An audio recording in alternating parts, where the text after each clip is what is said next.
oyundan çıxırsan, uşaq əlində telefon, bilmirsən neçədə yatır, bilmirsən TikTokdadır, bilmirsən Instagramdadır, bilmirsən YouTube'a baxır, bilmirsən İqra oynayır, PUBG oynayır, həm nə edir. Səhər-səhər məşq salırsan, saat 11-də gəlir, nəsə bir güc məşqi verirsən, görürsən ki, uşağın dili çıxır bayıra. Bə niyə verəsən bala?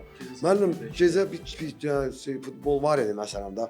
Saat 2-də yatdım. Səhər tezdən elə bil 7-də durub, 7-də də durandan sonra məsələn məşqə gəlir. Saat 10-dadır da, tutaq ki, 9-da durub və yaxud 8-də durub. Deyirəm, heç nə yeməmisən. Deyir, yox, müəllim, gecikirdim deyənə, az qarnına gəldim məşqə. Sən az qarnına necə gələ bilərsən məşqə? Sənin gücün yoxdursa, enerjin yoxdursa bədəndə, sən qarnıma bir şey getmirsə, mən sən necə... O məşq sənə nə qazandıracaq? Məşqdə sən 100% bunu yola verəcəksən, məşq elədin, okey, şükür, getdin evə. Növbəti məşqlərin üstündə belə elədiysə, sən hardasa əzələndə və yaxud da hardasa partlayıb çıxacaq. Yəni, yanaşmamız qeyri-peşəkardır. Hamısına şamil eləmirəm, əksəriyyətimiz yəni belədir. Bəlkə elə bu sıfır yuxu rejimi ilə bağlı, elə buradan bizim efir vasitəsilə bir valideynlərə, övladlarına o məsələdə nəzarət eləmək üçün sıfır yuxu rejimi, bir müraciət eləyəsiniz ki, birinci növbədə sizin sözünüzə qüvvət, bax biz indi məşqçilik kursunda bizə də deyirlər ki, birinci növbədə futbolçunun bərpası yuxudur. Yuxu. İkincisi su. Üçüncüsü yemək. Nə yemək yeyəcəksiniz? Bu 3 dənə amildə sən hardasa axsadınsa,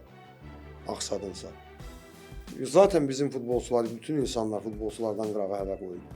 Normal insanları, məsələn, həkimlər deyir ki, gün ərzində 1 litr yarım su qəbul eləməz. Çünki bizim bədənimizin 65-70% sudur. Qalanı qandır.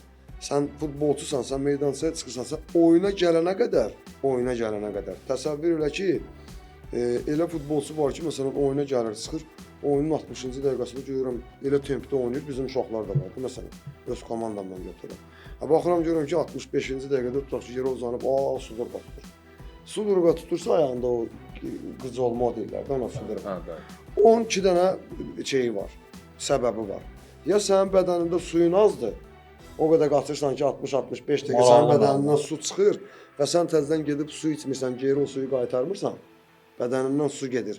Artıq süd turşusu başlayır əzələlərdə formalaşmağa və o əzələ gətirir, sənin bədəndə su istəyir. Ağac elə bir quruyur, başa düşdün, bunun dibində sulamalısan. 3 dəfə də işləyirəm bu faktı. Yəni sən suyu içməsən bədənindən su gedir. Zaten sənin o quz olmaların olacaq.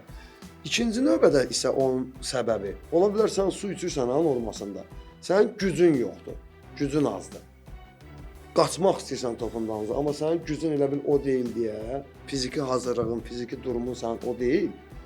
Güc az olduğuna görə sən məsələn, tutaq ki, mən oynayıram Liverpoola qarşı, eyni, ikimiz də sən də su içmirsən, mən də su içmirsən, ikimizin də zaryadkamız eynidir, elə bir telefon zaryadkaya qoymuşuq. Amma fiziki cəhətdən sən tutaq ki, iPhone 17 Pro Max-dan indi reklam eləyək, buradan bəlkə kimsə iPhone hədiyyə edir bizə. Sən iPhone 17 Pro Max-dan, mən də tutaq ki, iPhone 14. Sənin o prosesorun, sənin o şeyin, mən məsələn gəlib işlək baxımından sənə gəlib çatmağım, sən operativini edirsən hamısını. Mən yubanıram. Hardasa mən də sənə çatmaqdan ötürü bir balaca bir mənim zaryadkam tez gedir. Sənin zaryadkan gec gedir və yaxud da sənin batareya həcmin çoxdur məndən. Nə olsun suyu çoxdur, eyni səviyyədə içmişik. Deməyim odur ki, yatmaq, mütləq qaydada, günorta, o Sovet dönəmindən elə bir şeylər vardı, yadımızda da bilmirəm. Uşaq vaxtı məsələn, adi indi baxsa da, uşaq abed edir, getdi yatmağa. Adi insanın özü, evə gəlsən, işdən çıxırsan, abed elədin, deyirsən ayağımı uzadım belə divanda, bir horun. Bədən özü tələb eləyir. Əlin belə qulağın dibinə qoyan kimi belə baxırsan ki, 2 saat getdir, yatıb qalmısan.